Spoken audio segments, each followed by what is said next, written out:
Hello everyone, good evening and welcome to News 9. We're live from our studios here at Kokomlemle in Accra. The bulletin is also live on Loud 99.5 FM in Kumasi and on over 30 affiliates across the country. Well, coming up tonight, government fights back claims of inaction and delays in completion of Agenda 111 projects following accusations by former Health Minister Bernard Okoe Boye that President John Mahama's administration has abandoned the projects, leaving healthcare delivery crippled.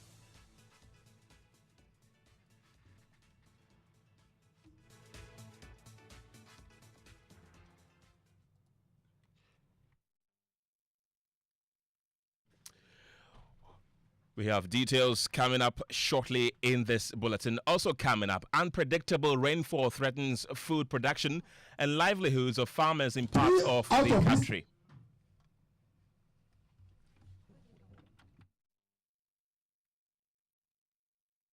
The time comes for farming. We don't get rain. We don't get rain early to farm.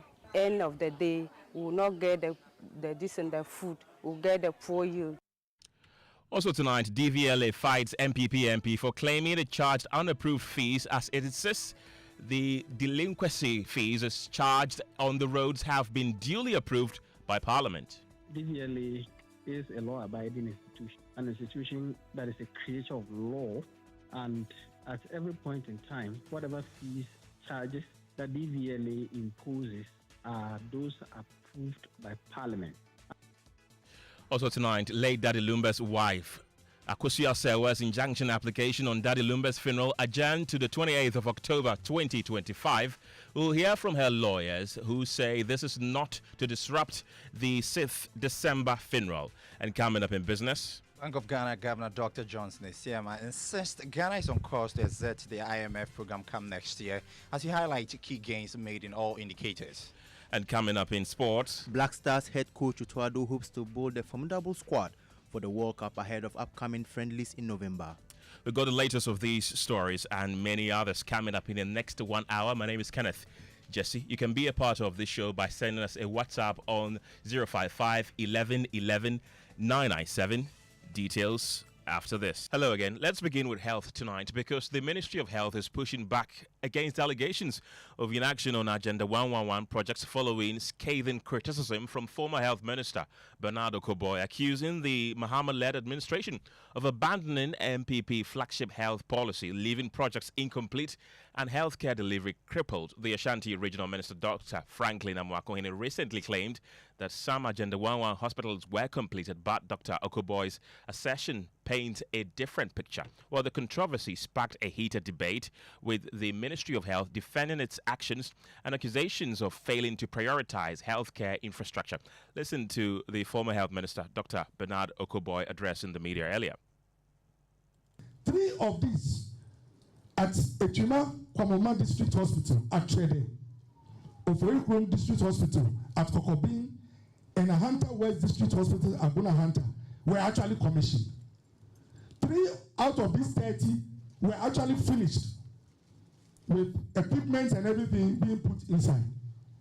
But today, because of politics, nobody has even tried to put our health workers into these hospitals. Ladies and gentlemen, remember that hospitals are not only for care. Hospitals are economic poles. Economic poles mean that when you build a hospital, it triggers a chain of other activities. The Minister for Health recently said we have 74,000 health workers at home. With all due respect to him, health workers don't work in a market, they work in hospitals. These 30 hospitals can absorb at least 12 to 15,000 health workers immediately. The NPP administration, in the 2 to 3 years of Agenda 111 projects, paid a total of $347,174 million, approximately 4.86 billion in certificate. Agenda 111, the Akufo-Addo government, these are not loans. The revenues that NPP collected from you, it invested about 4.86 billion in these projects. Now, this is what it means. If this government neglects and abandons all these projects, 4.86 billion has gone into the ground. That was the former Minister of Health, Bernard Okoe Boye. But the Ministry of Health is rejecting these accusations. Well, spokesperson for the ministry, Tony Goodman, says several facilities inaugurated under the previous government were non-operational at the time and that current efforts are focused on making the projects functional. Well, he revealed an audit of the projects is ongoing to ensure the projects are adequately resourced. We can say clearly that this is just part of the politics. He was unable to post any health worker to those places he claimed are ready to leave. If you have completed the project, you have posted staff first of all. When we went to these facilities, I can tell you that we saw people still working.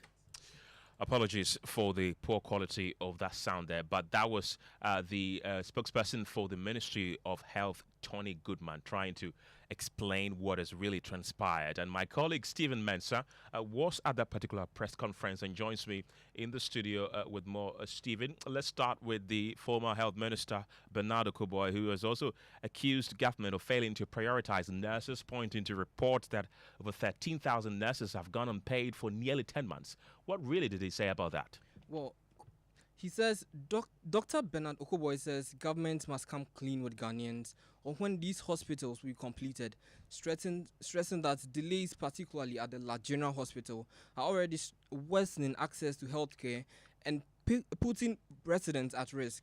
But beyond the buildings, he argues that the bigger crisis is with the workplace. He pointed to over 13,000 nurses who have gone nearly 10 months without pay, describing it as both unfair and a lack of priority on the part of government. His point is that you cannot showcase new hospitals while neglecting the very professionals who keep them running. We can listen to him.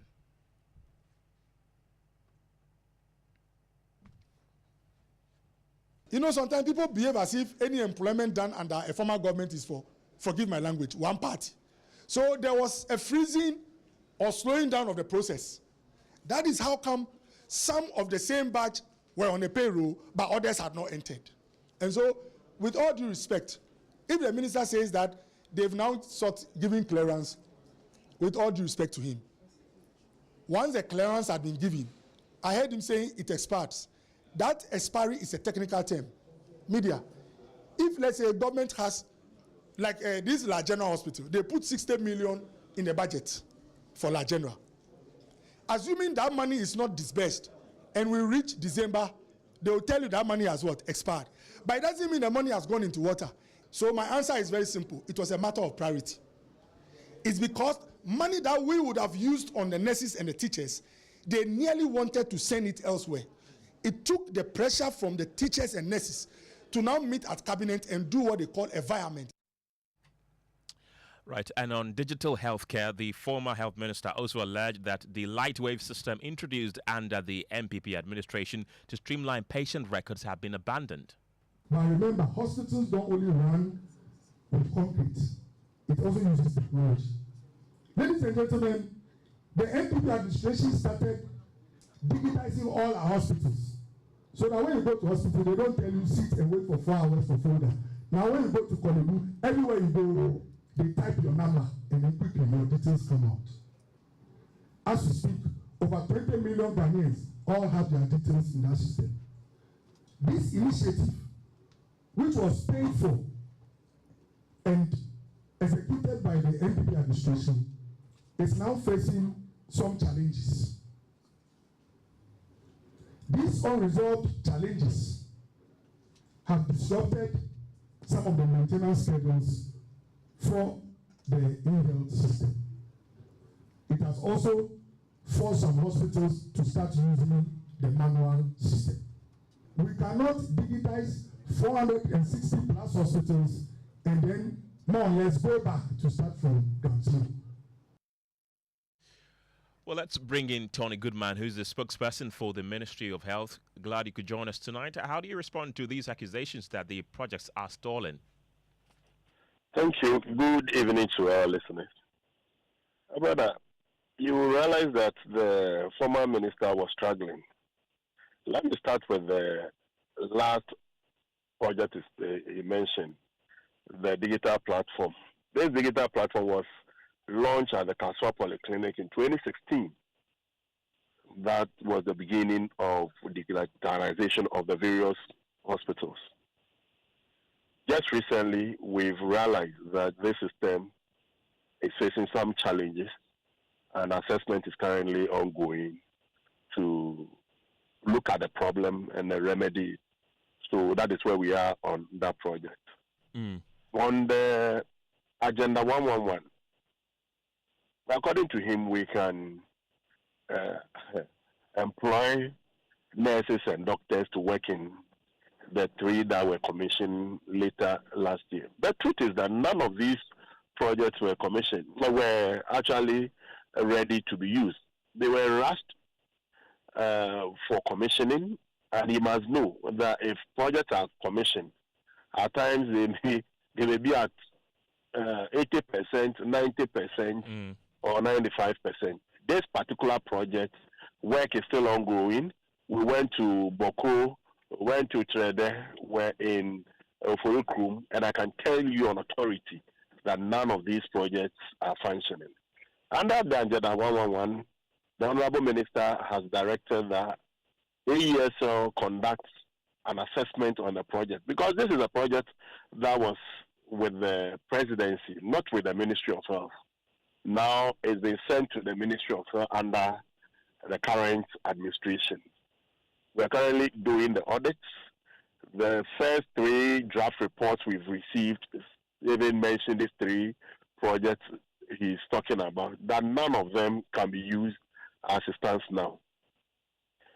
The period he served in the Ministry of Health is the same period we can equate that period to what the Honorable Minister is serving currently. Okay. And we can say that if you look at the work this minister is doing, you will realize that if he, Okoe Boye, was to do same, would have moved the health sector forward.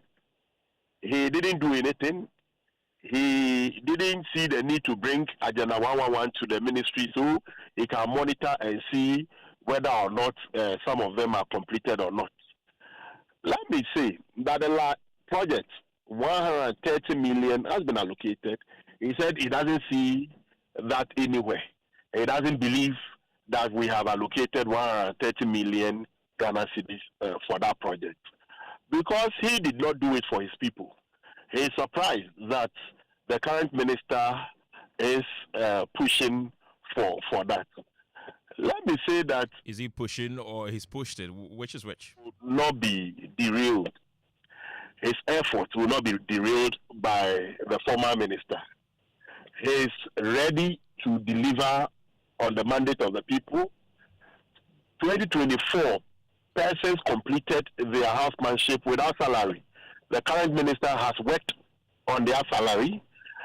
The current minister has worked on the pharmacists who completed their rotation in 2024. Mr. Goodman, there are several accusations that, of course, the former health minister has leveled against this current health ministry. And one of them, he says, is that you're failing to prioritize nurses, pointing that over 13,000 nurses have gone unpaid for nearly 10 months. Really, what is your ministry doing about that? Yes, that has been resolved. You know, when they were in a rush to recruit them without any financial clearance, according to him, financial clearance is just a paper. And that if they said it has expired, it doesn't mean that. I'm surprised at the former minister. You also mentioned that he really did not do anything within his period as health minister, which many will disagree with you, but many will also say that government is a continuing process. Now, the Ashanti regional minister mentioned some time back that some of the Agenda 111 hospitals in his region are operational. Do we have any update? Are there more Agenda 111 hospitals that are currently being operationalized or in the pipeline? I'm sure he was referring to other projects, but not Agenda 111. Agenda 111, I can tell you on authority that none of them are operational. The team, AESL, is currently doing an assessment, and then they will advise the minister accordingly. So you're saying that none of them is operational since you took office? Yes. Okay. Tony Goodman, thank you very much. He's the spokesperson for Health Ministry there. You can also share your thoughts with us on the stories that we have been sharing with you so far on the WhatsApp line. It's 055 11 11 997. Let's bring you more stories tonight because unpredictable rainfall patterns are discouraging small-scale farmers in the Mion district of the northern region from investing in their farms. Well, the delayed onset and irregular nature of the rains are disrupting agricultural activities, leaving many unable to produce enough food for their families or generate enough for sale. Well, the situation has become worrying as new data from the Ghana Statistical Service shows nearly half of Ghanaians are still food insecure as Ghana joins the world to mark World Food Day. Mohammed Nuruddin spoke to some farmers and came through with this report. If the time comes for farming, we don't get rain.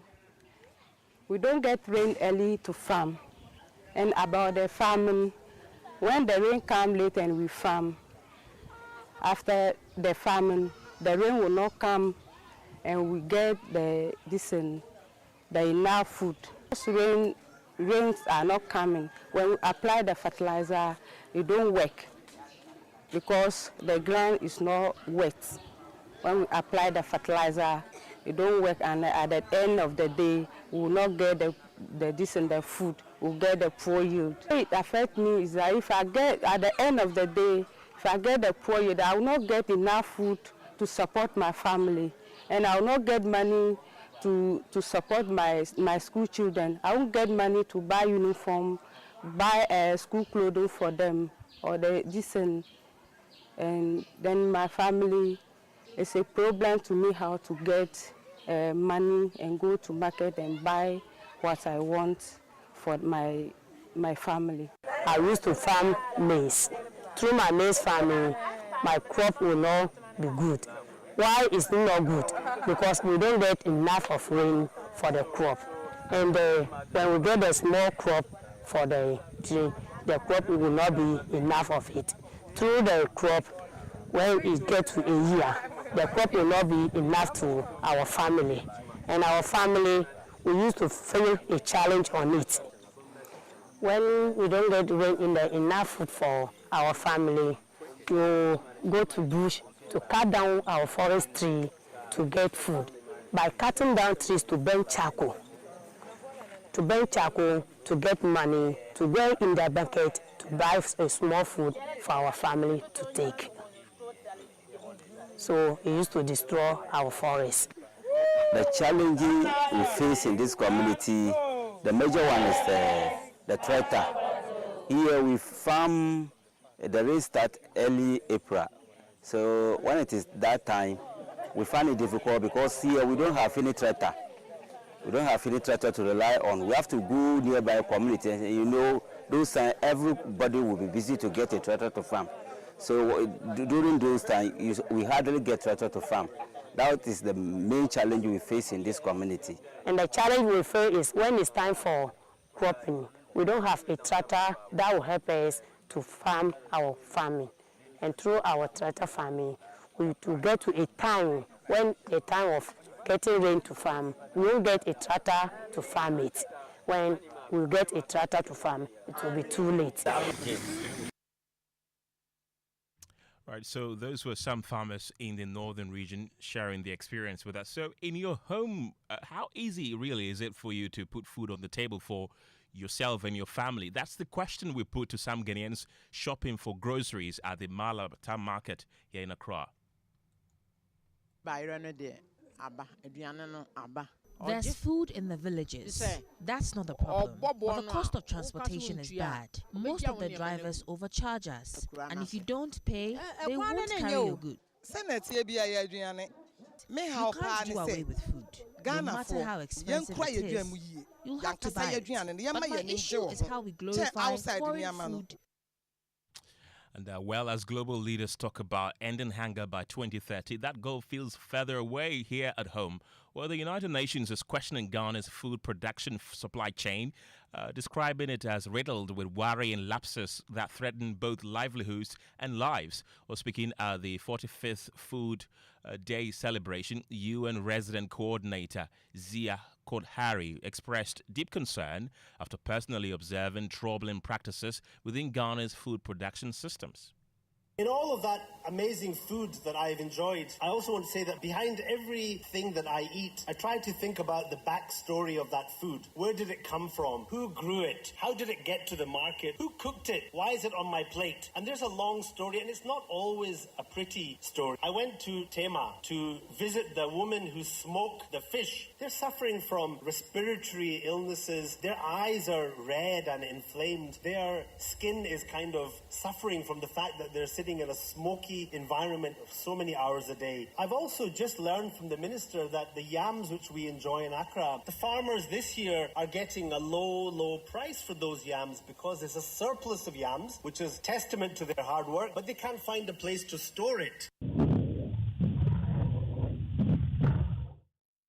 Well, he's also cited the growing concern of undernourishment in the country, stressing that access to nutritious food, especially for children, is a right and not a privilege. I went to Savannah and I met some children there, and I asked one of the kids who I thought looked a little bit like my 8-year-old in terms of height and size. But when I said, "How old are you?" that little girl said to me, "I'm 14. And I couldn't believe that. How could this child that looks like my 8-year-old actually is 14? The answer is very simple. She's stunted. In Ghana, there is a large number of children who don't get enough food, quality or quantity. The figures now are standing around 17% of children in Ghana are chronically undernourished. There's no way that I can continue enjoying food fully until I know that every child in this country also enjoys that right. It's not a privilege, it's a right to have enough good quality and quantity food.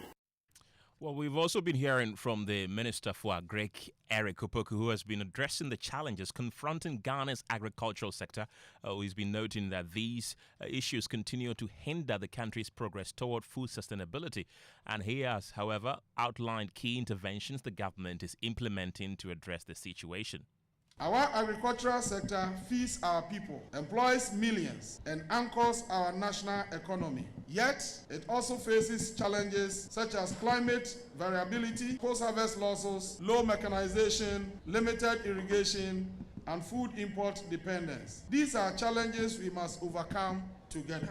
We are also promoting the establishment of community-level warehouses and cold storage facilities to preserve both perishable and non-perishable communities. Additionally, through initiatives such as the Ghana Smallholder Horticulture Empowerment Promotion and the Ghana Landscape Restoration and Small-Scale Mining Project, over 1,000 farmers have been trained in improved cultivation and climate-smart technologies, restoring degraded lands and safeguarding our environment. That's the Agric Minister, Agric Opoku. Let's now bring in Edward Carraway. He's the Director for Policy and Advocacy at Legal Entrepreneurship Support Hub. Thank you very much for joining us tonight. You've been a leader of the Peasant Farmers Association of Ghana before, so I want to believe that this is very relatable.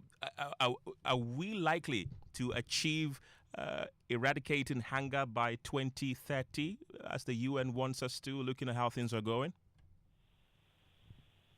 Yeah, good evening, and thank you for the opportunity to share my views on this important topic. If you look at the deadline given by the UN, which is 2030, to eradicate hunger, I don't think that we can achieve it.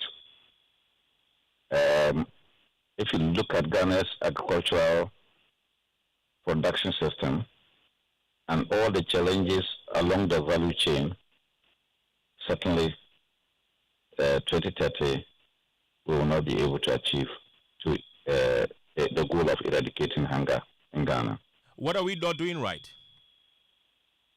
There are so many things we have not done right in the past, and we need to correct those things and move into the future by doing the right things. For instance, we invest less in agriculture. And when we say we invest less in agriculture, it's not just about the supply of inputs to farmers.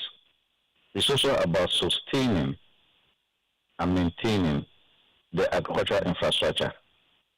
If you look at Ghana today, the country's ability to produce food, quality food, to feed the people of this country has been seriously weakened and destroyed, mainly on the back of galamsey. Our water is no more fresh, except some few rivers. Majority of the rivers are polluted, and once you have poor water system, then your agricultural production system is also poor, to the extent that the output that you get will be of poor quality. So when we are talking about eradicating hunger, it's not just about people putting food into their stomachs and it's full, but we are also looking at quality of the food. And you can see that Ghana's food system, the quality has been seriously compromised by what we all know galamsey has done to the environment. Well, that's quite unfortunate there, but others are also pointing fingers equally at farmers. For example, depending on rainfall, which has now become very unpredictable. There are concerns that shouldn't farmers also develop innovative ways to meet the current trend? I will say that farmers have been doing their best, but we need to know what challenges we can attribute to the farmers and what has to be done by the state. If you go to the northern part of the country in particular, individual farmers decide to dig boreholes. They sink boreholes and take the water to water their dry season gardens. That is what they can do. Beyond that, they cannot build irrigation dams because we know that the capital involved in building irrigation dams is beyond the reach of any individual farmer or even group of farmers. So the state would have to, champion that part of agricultural production so that we can increase irrigation agriculture in the country. So that cannot be put on the head of the farmers. What the farmers can do, they are doing that. Again, if you look at farmers within the southern part of the country, where irrigation is, galamsey is ravaging their farms, it is beyond their individual control. It is a national crisis, and it must be dealt by the state. So in that case, again, you cannot fault farmers for what is happening there. Okay. So largely speaking, the farmers are doing their best. We expect the state to direct us and then also ensure that they protect the agricultural infrastructure for the farmers to be able to apply their trade of producing food for the people of this country. Edward Kare, grateful for your time this evening. He's the Director for Policy and Advocacy at Legal Entrepreneurship Support Hub. And that brings us to business. And James Ishan is here with the latest. James, what are we looking forward to in business tonight? Oh, in business tonight, Bank of Ghana Governor Dr. Johnson Isiama insists Ghana is on course to exit IMF program come next year as he highlights key gains made in all indicators. And IMF Managing Director Kristalina Georgieva charges Ghana to rely on domestic revenue to drive growth in the midst of global economic uncertainty. Business News on Newsnight is brought to you by MTN Business. Welcome to the new world of business. Kingdom Books and Stationery, your number one stop shop for all office essentials, Syntex tanks, and Pepsodent Herbal and Charcoal. Welcome back to Business on Newsnight. My name is James Shen. We settle for the details now. The Governor of the Bank of Ghana, Dr. Johnson Isiama, has maintained Ghana is on course to exit the IMF program. The assurance is coming on the back of a report of possible extension of the program. But speaking at an event in Washington, D.C., USA, the Governor maintained based on Ghana's performance under the program, government is poised to end the external credit facility program when the time is due. We came into office with lots of liquidity, high inflation, exchange rate that was, depreciating widely. And I remember when we came in, there was talk about whether we should, cancel the program altogether. There were doubts as to whether we would be able to, carry on with the program and end it.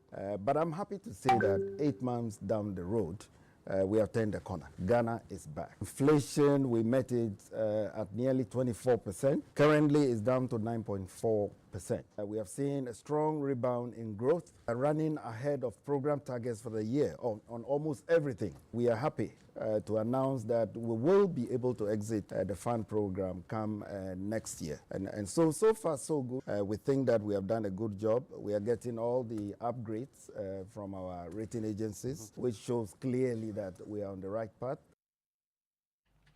And that was Dr. Johnson Isiama, Bank of Ghana Governor.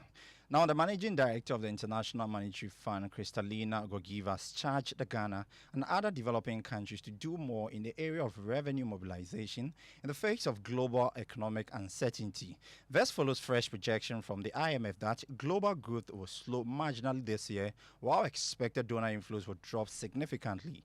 Speaking at a press conference in Washington, D.C., USA, Madam Georgieva said effective revenue collection could be one of the surest ways to mitigate the expected shock for Ghana. Countries must rebuild to space and reduce debt. This means relying more on domestic sources of revenues and making smart budget choices. On monetary and financial sector policies, the priority remains to preserve stability and guard against financial stability risks. And third, reduce global imbalances. Managing Director of the International Monetary Fund, Kristalina Georgieva, speaking at a news conference in Washington, D.C., USA, on the sidelines of the annual IMF and World Bank meetings. Now, Ghana's industry sector recorded the weakest performance in July 2025, contributing just 0.1% to the country's overall 4.5% monthly economic growth, according to the latest data from the Ghana Statistical Service. The figures captured in a monthly indicator of economic growth highlight a sharp slowdown in industrial activity, a contrast to the strong expansion seen in the service sector and agriculture sectors, which together accounted for nearly all of the month's economic gains. Here is government statistician Dr. Hassan Idrisu. If you take the agriculture sector, the sector recorded a year-on-year growth of 8% in July 2025. The industry sector continues an upward trend from 94 index in July 2023 to 111.2 in July 2024.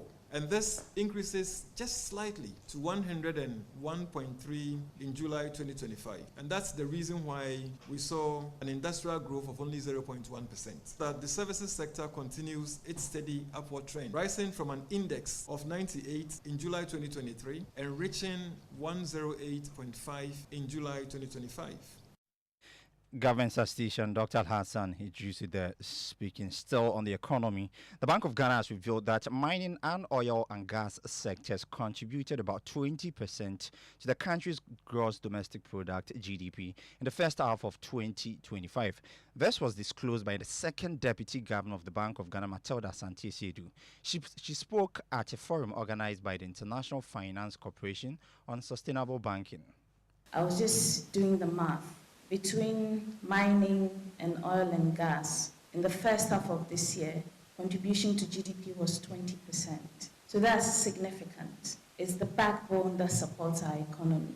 But it also comes with its own issues and risks. And as people in the financial services sector, our objective, obviously, especially if you're in a commercial environment as I used to be, is profit making. But this morning, I believe that as we start the conversations, we should also begin to think beyond quarterly results, beyond annual financials.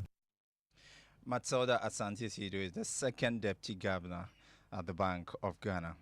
Now, the Driver and Vehicle Licensing Authority says it will commence a pilot phase of the re-registration of new number plate from December 15, 2025. The new design plate would have a regional identifier at the top of the plate and an area code at the end of the plate, making it easier to trace a vehicle to a specific place. The Chief Executive Officer, Julius Nikwe-Korte, said the new plate will reduce smuggling of cars and road traffic infractions. We hope the public will embrace, because it is your security and my security. The security of the state must always be paramount. So that is what Ghana loses a lot of money because of smuggling of cars. My brother, there are 25 illegal routes by which people used to bring cars into the system. And when you are paying duty, and I'm not paying duty, but yet we are calling for development, how does it sound? Everyone in this country driving a car must ensure that that car he or she is driving, duty has been paid on it. And it is a way to check that. It is a way to check our security system as well. Someone steals a car from you. If the car is really registered with DVLA, and I type the car number, I'll be able to tell you where the car is. And it is only with DVLA. Julius Nikwe Kote as Chief Executive Officer of the Driver and Vehicle Licensing Authority. And that's the end of the business news on Newsnight with me, James Ishenken. Thank you very much, James. It's now time for sports, and Benaya is here with the latest. What's up? Yeah, Kenneth, what's up? Ade. So, head coach Utuado has been speaking ahead of the World Cup next year. He's already making plans and preparations for it. So, yeah, let's see how it goes. Yeah. So, the Black Stars are set for 2 international friendlies in Asia this November, as head coach Utuado looks to assess the readiness of his squad ahead of next year's World Cup. Ghana will first lock horns with Japan on November 14 in the 2025 Keirin Challenge Cup, before taking on South Korea 4 days later on November 18. According to head coach Utuado, these Asian tour friendlies will be crucial in helping build a formidable squad for the 2026 FIFA World Cup.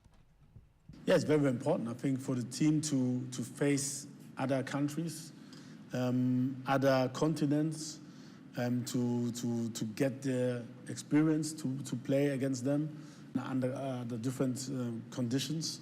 It will shape our team, and then it will give me also answers about who can go this level and who not. Yeah, so that's it for sports. Yeah, Utuado looking ahead for next year, saying this friendlies will help build a formidable squad, so that, yeah, in case we find ourselves in tough groups, we'll see how we can navigate our way through. They call him the World Cup coach. Yeah, the World Cup coach. But, I mean, 2022, we all saw what happened. Group stage, it didn't really go well for us. But hopefully this time around to change, because he says he's targeting the knockout round. So let's see how it goes. Are you confident in his performance so far? It's 50-50, because not qualifying for the the African Cup of Nations itself is a disaster. So, but many Ghanaians will disagree with you anyway. USA, Canada, so I'm still angry with him about that. So yeah, with the World Cup, let's see how it goes next year. Right. Thank you very much for bringing us the latest in sports, and we bring you more stories tonight, because the Driver and Vehicle Licensing Authority is fighting back claims it has been charging unapproved fees its recent controversial compliance sport fines. NPP MP for Efia, Isaac Buamanyako, accused the DVLA of unlawfully enforcing these charges. Well, listeners may have encountered the DVLA for months, charging what it called compliance fees against vehicle owners who did not adhere to legal and regulatory requirements. Well, the DVLA listed nearly 50 items and charged 225 cedis for every alleged breach. But the NPP MP, Isaac Buamanyako, described the charges as illegal since it did not receive parliamentary approval, and has been calling for sanctions against the DVLA.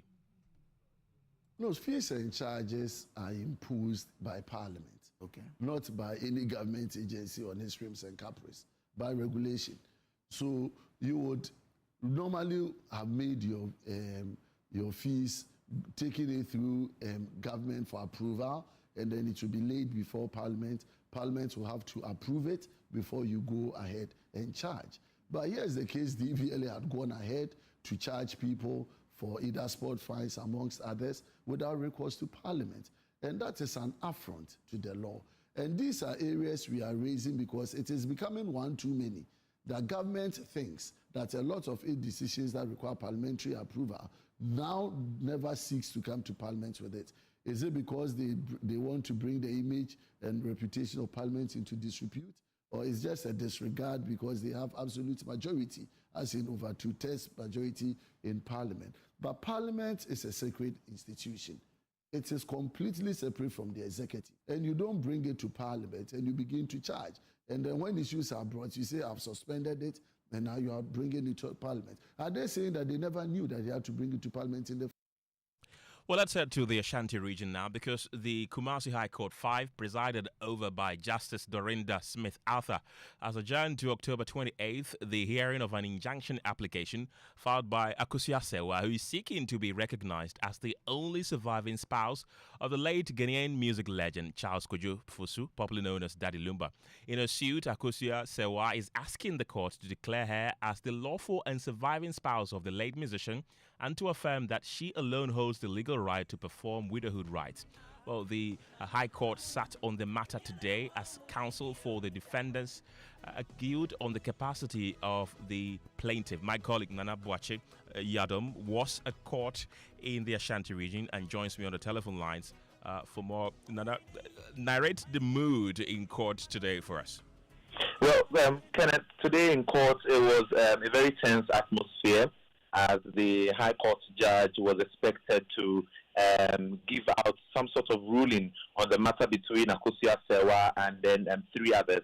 But then that was not the case, as the court adjourned to the 28th of October 2025. So mood was quite tense, as everybody was expecting the case to be heard earlier this morning.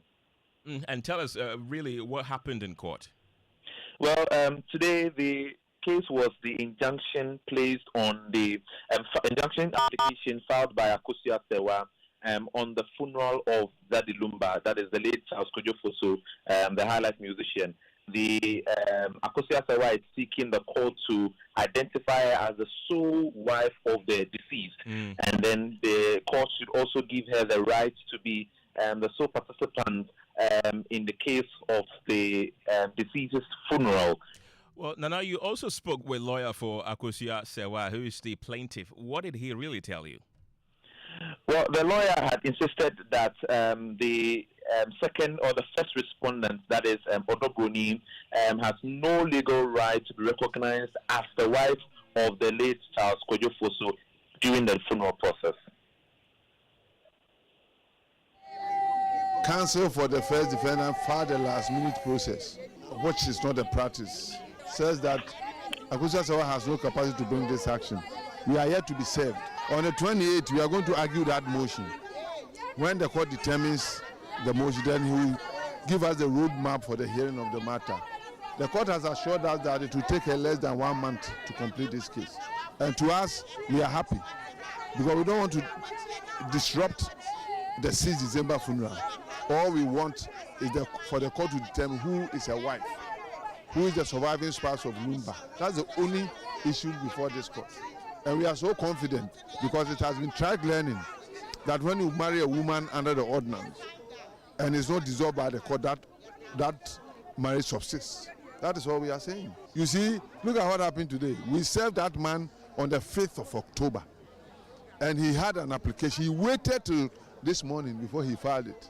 To us, it's a deliberate move to delay the process. And are you ready to argue on the case of capacity if brought before the court on the 28th? Of course we are, because it can only be one issue. Capacity is saying that Akusia Sewa is not a wife. And to me, that is the root of the entire suit. So I have already relied on a certificate of marriage, which is ordinance. You get the point. And therefore, I am waiting for those people who are claiming she's not a wife to file a divorce certificate. That is what I'm waiting for. Nana, you're still with me on the line. Did you see the family or any of the other parties to the case in court, notably Odobroni? Odobroni, who is the first respondent, Kenneth, was not in court today. Odobroni was represented by her counsel. The second respondent, who is the Busiapenyi, was present with his counsel. And then the third respondent was not present, but then the counsel for the third respondent was highly represented in court today. Right, Nana Wachi Yadom, thank you very much for bringing us update. Let's still stay in the Ashanti region and speak to private legal practitioner Kwame Buadu Akufo. Thank you very much for joining us tonight. So, who qualifies as the widow here, if we're talking about legal terms? My name is Kwame Buadu Akufo. Thanks for the correction. Thank you so much. Can I have your question then? I'm asking about this tussle. Who legally qualifies as the widow? It depends on the entirety of the evidence. First and foremost, it is very important for everyone to take note of the fact that a marriage, which is a monogamous marriage, is not dissolved by the return of drinks. However, when you have a situation when your husband is parading a woman as his wife in the full glare of the public, and all and sundry have come to believe that that woman is his wife, and you sit aloof, and that woman honestly believes that she's married to that man, upon his death, that woman, now having found out that she had been deceived, can bring an action for breach of promise to marry against the administrators or the executors of the estate. Right.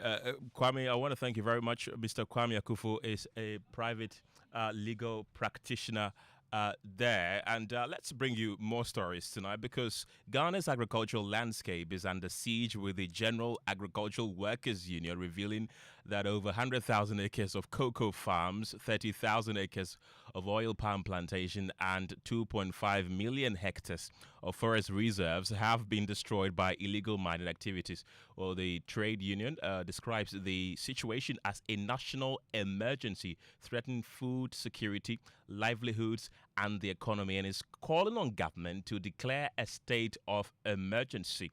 My colleague Noella Karen Yale is in the studio with more details. Noella, briefly, tell us more about what the statement says.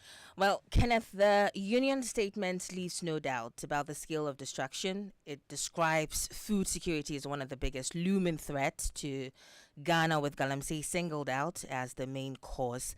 Now, Gao says farmers are losing their livelihoods as illegal miners have taken over farmlands, often through coercive means, while polluted rivers and water bodies make irrigation nearly impossible.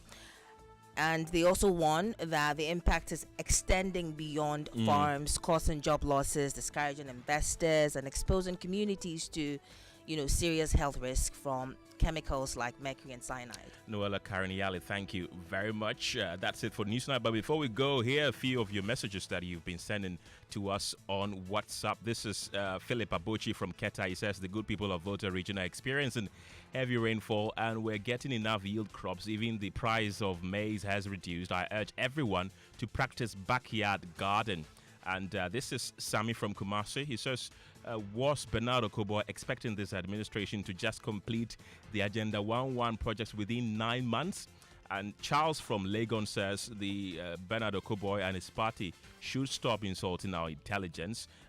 Nana from Springtex Road says, Dr. Okoe Boye, we were all in this country when your party took over from the NDC and ignored some cheap compounds and secondary school buildings that were built by the NDC. We have a couple of them, but for the sake of time, we will have to end it here. But thank you very much for being a part of the show tonight. I'm Kenneth, Gyasi. Have a good evening.